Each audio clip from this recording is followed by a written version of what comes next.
I'm Sarah Diligenti. I'm the Executive Director of the Alliance Française, the French Language and Cultural Center in DC. I want to take this opportunity to thank Polly Terzian and Tom McIntyre, as well as the NYU DC campus, to welcome us today for this event. I am aware that many people signed up, but probably decided that on their second or third sunny day after 6 months of rain, they might not like to come. Today, it's an exceptional event because it addresses subjects and themes, topics that are becoming even more relevant nowadays, and that will never leave us until we act upon them. One of them is poverty, social justice, and dignity. I think you all agree that those are universal themes. They cross borders. They persist in time, and that may be an issue that we would like to act upon. So we have, for today, we will be showing a documentary movie on how ATD Fourth World, one of the first non-governmental non-profit in France who addressed the situation of poverty, started. And also after the movie, we will have Dave Meyer, who's the Special Programs and Outreach Manager at ATD Fourth World. I think I got the title right, thanks.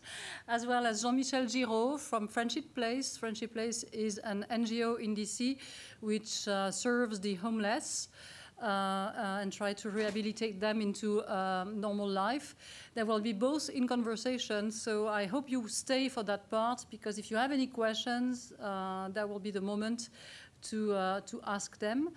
ATD Fourth World will also be selling cards upstairs after the event.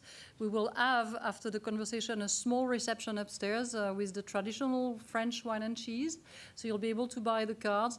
And also, if you are concerned with the topic of homelessness, don't forget to walk on November 3rd, the Homelessness Walk, and friendshipplacewalks.org.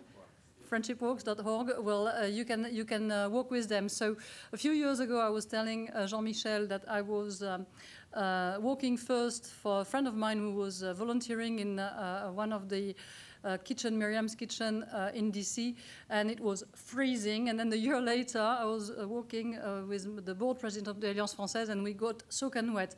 But the goal is not what you get. The goal is to walk for homelessness. So now let's us watch all the movie and then join us afterwards for the discussion before the reception. Thank you very much.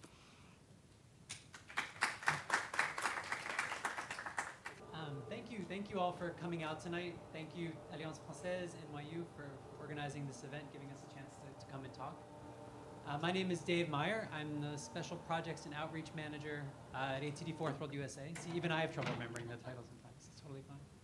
And here with Jean-Michel, who's the CEO and president of Friendship Place, which is an organization that works here in DC, and we'll hear more about them in just a second. I guess I don't know that I have that much to add about ATD Fourth World. I feel like we just watched a whole movie about it. I think if there's one thing maybe that I think we really hold dear, it's the idea that poverty can be eradicated, and that it really must be eradicated.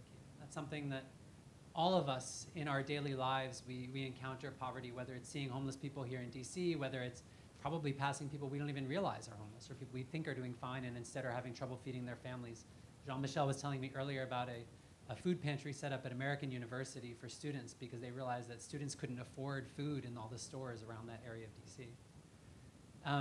You know, and that seeing that constant confrontation of poverty means, of course, that we all have ideas about it, we all have opinions about it, and we've all, inevitably, you kind of harden yourself to it in a lot of ways. And we think it's really important that people talk about it and engage with it and try and break down those barriers. So today, ATD Fourth World, since that film was made about 10 years ago, ATD Fourth World now has teams in 6 areas of the United States. We're in New York, New Orleans, Appalachia, Boston, and Gallup, New Mexico. Around the world, we're in 30 countries. We continue to do advocacy at the United Nations, where we have consultative status. ATD Fourth World also works with UNESCO, UNICEF, the ILO, the EU, yeah. Here in the US, we run programs with kids. You saw a little bit of that. They didn't talk too much about it. But street libraries, where we bring books and art activities into underserved communities. We also continue running people's universities. They call them open universities in the film. We run one in New York that's ongoing, which anybody's in New York this fall, December 1st, is the first People's University of the 2018-2019 year. We also are completing a research project, which is going to be released next year, about the dimensions of poverty, which have been conducted in a participatory research process to present what people in poverty themselves see as the dimensions of poverty, the different aspects of poverty beyond just financial distress. All of these things really come together to say that, we can't overcome poverty. People in poverty can't just escape poverty on their own, and they can't eradicate poverty on their own.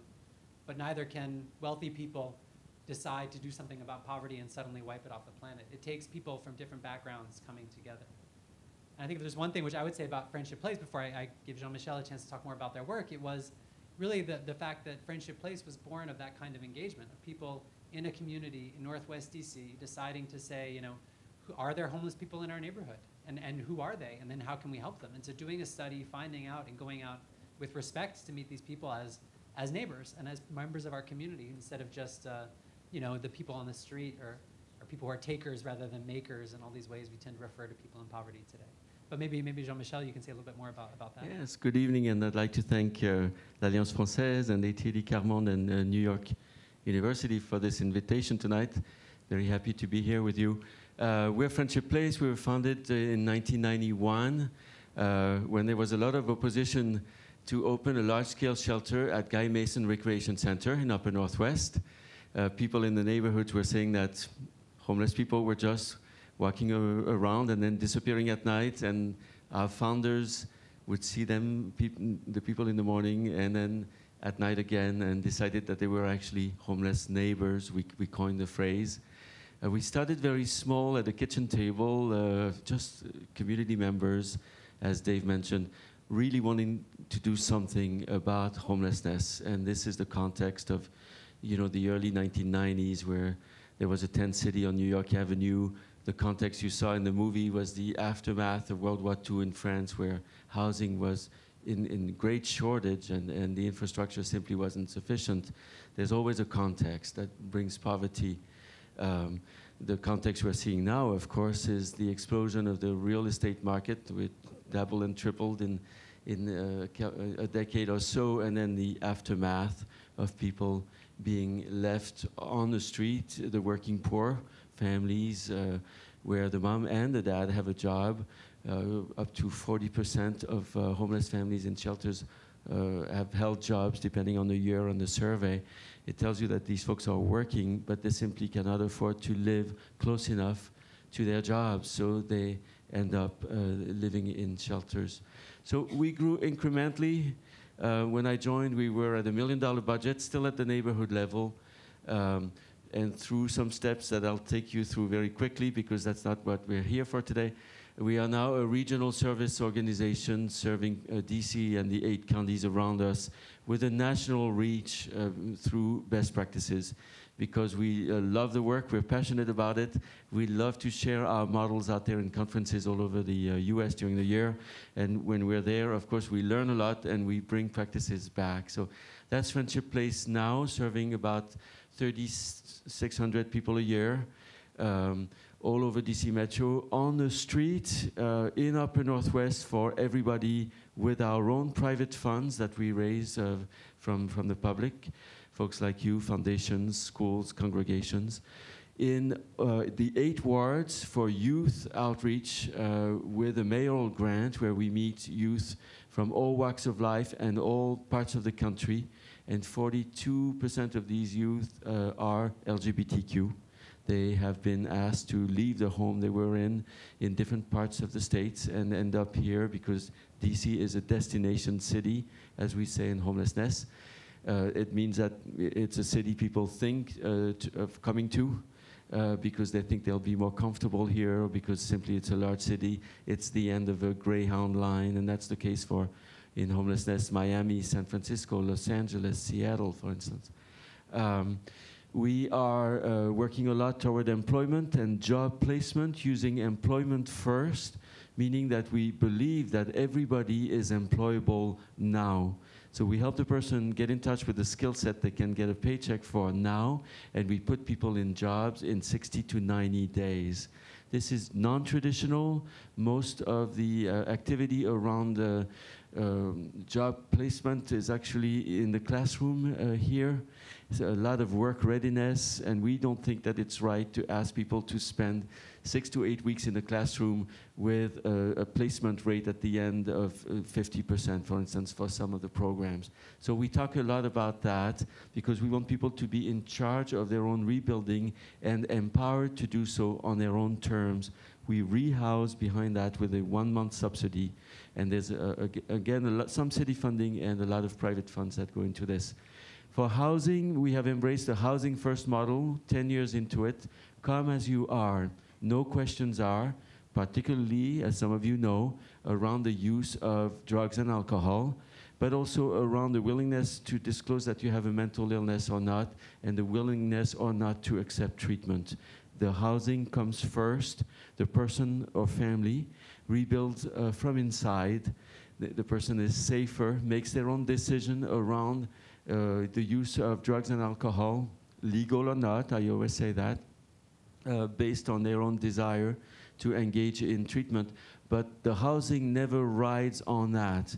You've heard that sometimes a family can get evicted because they break the rule in a complex because mom is using drugs. Well, in Housing First, it does not happen because there is no rule that you may not do that. And that's really something that has swept through the country in the last 15 years. It came out of New York from Pathways. It was created by Sam Tamberis, who ran Pathways in those days. And it's a very empowering model. What I think is one of the best things in this model for me is that we have removed the moral judgment on housing, which used to go something like, you are being honest, you are telling me that you have been drinking or using drugs in the last 180 days, and I'm telling you that I can't give you the apartment, and we don't know what's going to happen to you out there in the cold or the heat. And so we've removed the moral judgment on housing, which I think is extremely beneficial for us as service providers and for the people out there, because we are not leaving people behind. Friendship Place has positioned itself really very strongly with these new models, and we can now offer permanent housing to people. We can offer solutions of 90 days for job placement, but we also do a lot of rapid rehousing for folks who are not returning to work. And we have really challenged ourselves to break models and to break molds, I should say, and not accept what is being said sometimes in the literature. I'll give you 2 examples. A while ago, people were saying that rapid rehousing was not going to be such a good thing because you wouldn't get a lot of bang for your buck for that one. But VA showed, and we are VA providers now, we work with veterans, has showed that rapid rehousing is extremely effective for some people.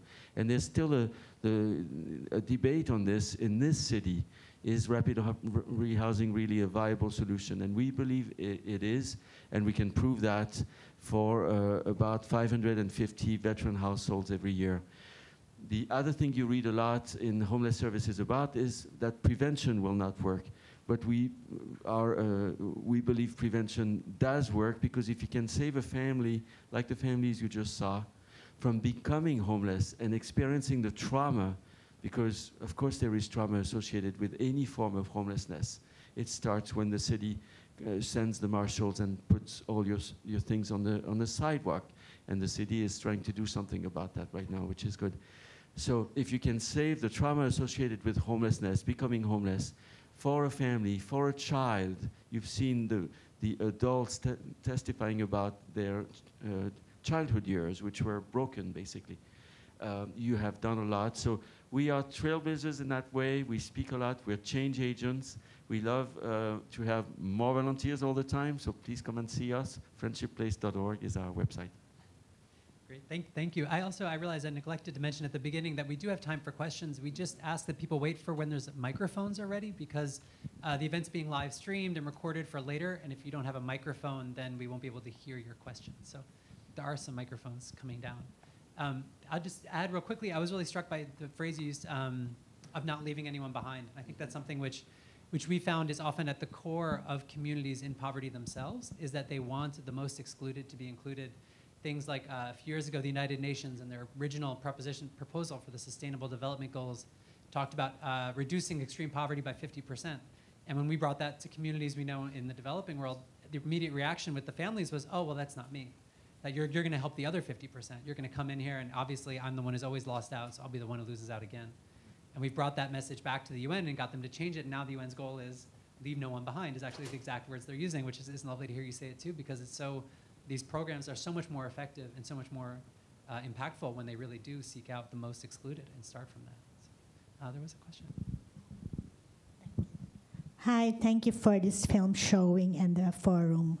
My name is Contessa Bourbon. I write for the Wall Street Journal and London Times. I'd like to ask, how do you explain homelessness in France, considering they are receiving now universal income? Can you cite the problem of poverty and homelessness in France and in the US? If there is a foundation which can partner with you, what should be the solution? What projects are needed to solve homelessness? Thank you, thank you.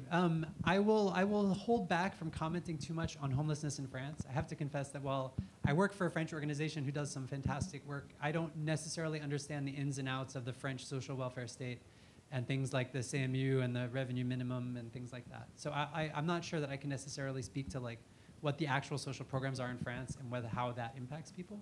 I would say that homelessness tends to be something, though, that they're even in a state which seems from the United States to have a very generous social welfare system, that there are always people who slip through the cracks. And it's always often the confluence of crises, like Jean-Michel was describing earlier, that it starts with you lose your job, it starts with you're thrown out of your house, or you can't find your papers. And I know I've met many people who have a story which is always complicated, and it turns into, you need such and such a document to receive such and such a benefit.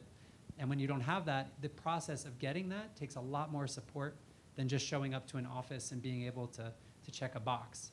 And it's that kind of long-term support, that kind of really standing by people's side while they go through this, that really is required to get people out of homelessness. There was a quote I was reading. I'm sorry.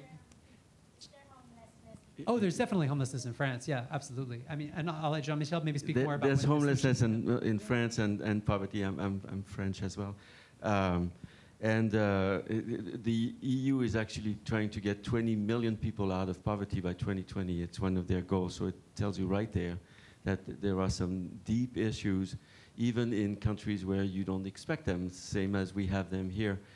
Homelessness is due to a lack of affordable housing, which sounds like a very simple answer, but it's because the housing market has become so expensive and the salaries have not followed. So people find themselves displaced because they simply cannot afford their mortgages anymore, or to rent close enough to work. The example of, for instance, DC Metro, where we work with folks from all walks of life in our employment program at Aim Higher, so people who have no GED or GED up to advanced degrees. But we do serve a lot of folks who are in the first category, of course. Salary increases have been observed in the last 10 years in DC Metro for folks at BA and up. But the folks who are less qualified are not seeing the same trend. On the other hand, rents go up every year. And in DC, a very large number of people come into the district every month. These folks obviously can afford to be here.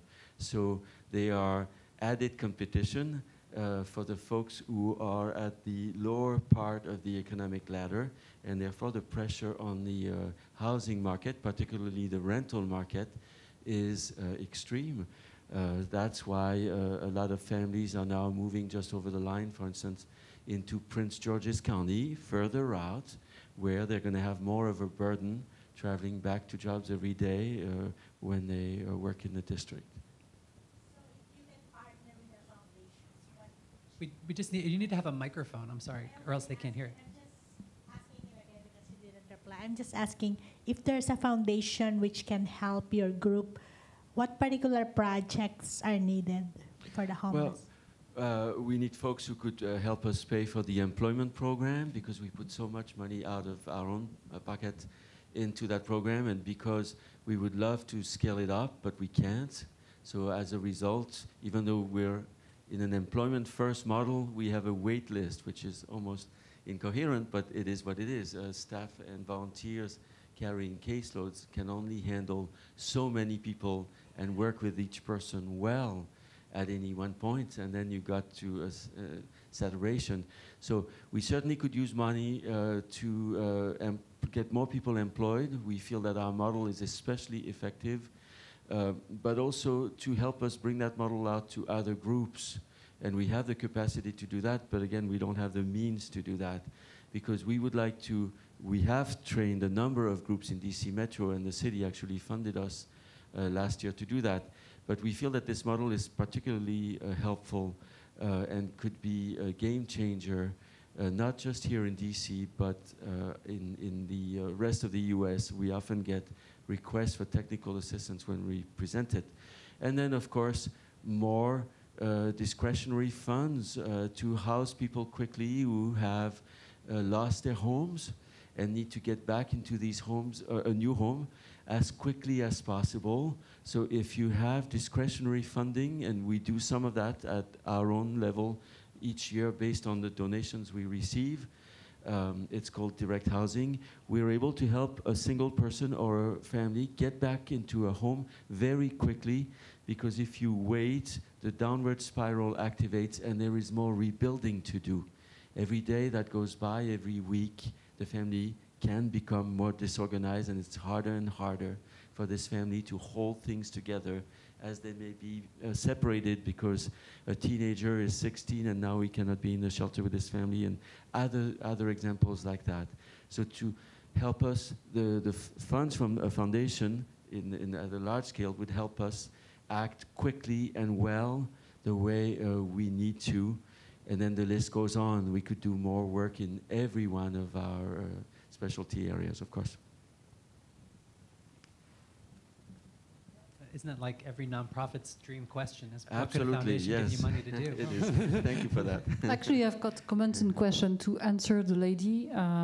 Yes, there is homelessness in France. If you ever travel to France, to Paris, like I did this summer, I was actually shocked to see the tents that we see at the beginning of the movie, you know, under the bridge. Those are tents that I don't know when the movie was made, but this summer, 2018, I saw some tents and some people living there continuously, you know, on a continuous basis.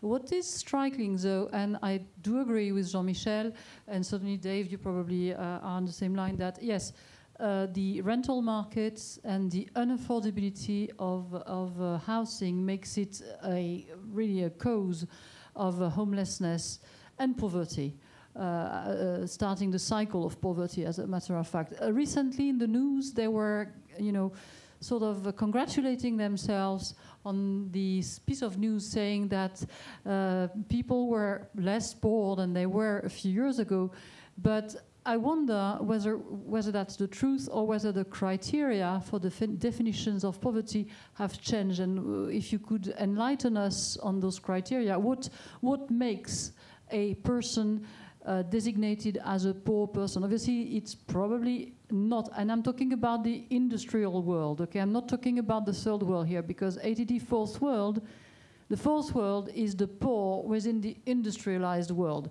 So let's put aside the third world for a moment. I know they have their own problems, but let's look at what's happening in the industrialized world. So what do you think of that piece of news recently, and what would be the definition of a poor nowadays in 2018, and the definition of poverty?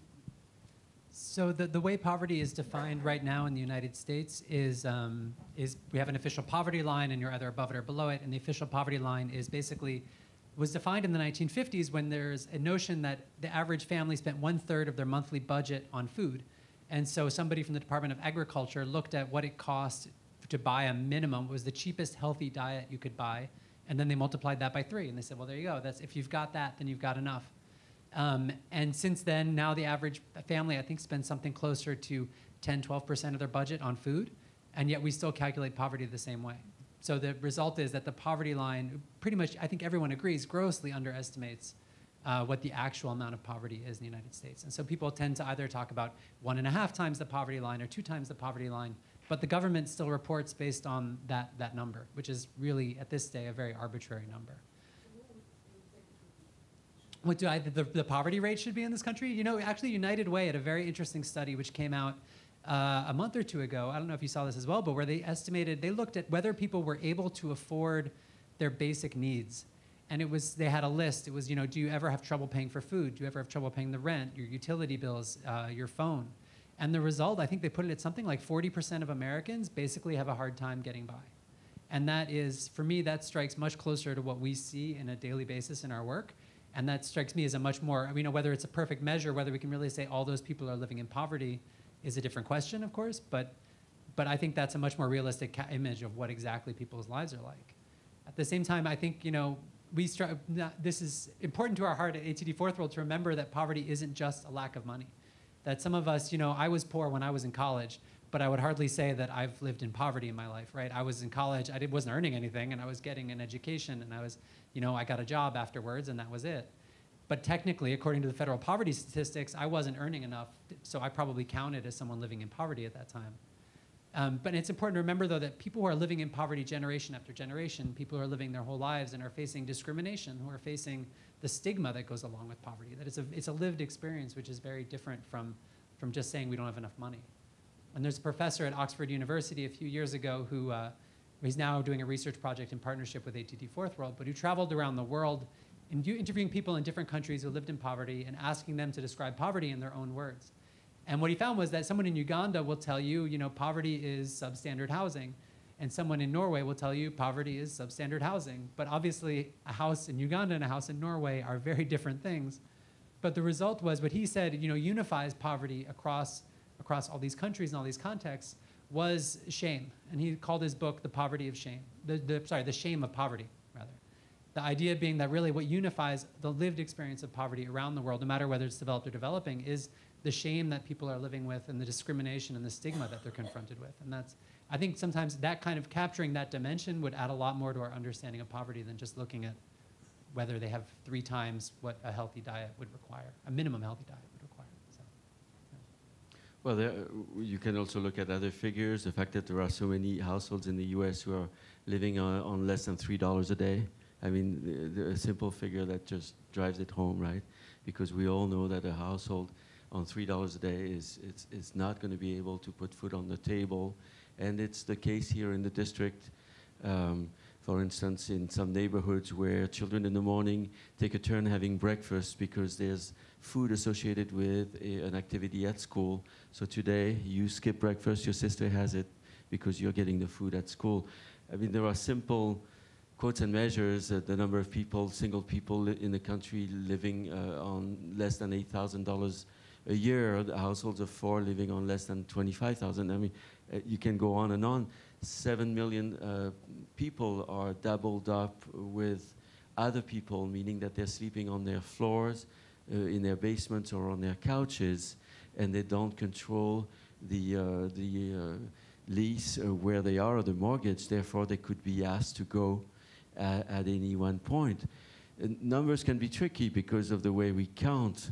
We talk about 500,000 people plus being homeless in the US, but every year when we count, because we count for HUD once a year, but when you talk to even federal workers, they'll tell you look more at maybe 1.5 million.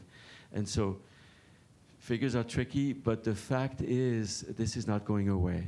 And there is an opportunity for all of us to do something about this if we deconstruct it, if we look at it for what it is, and we give people solutions that work now, and don't ask people to wait months to get into housing or into job situations.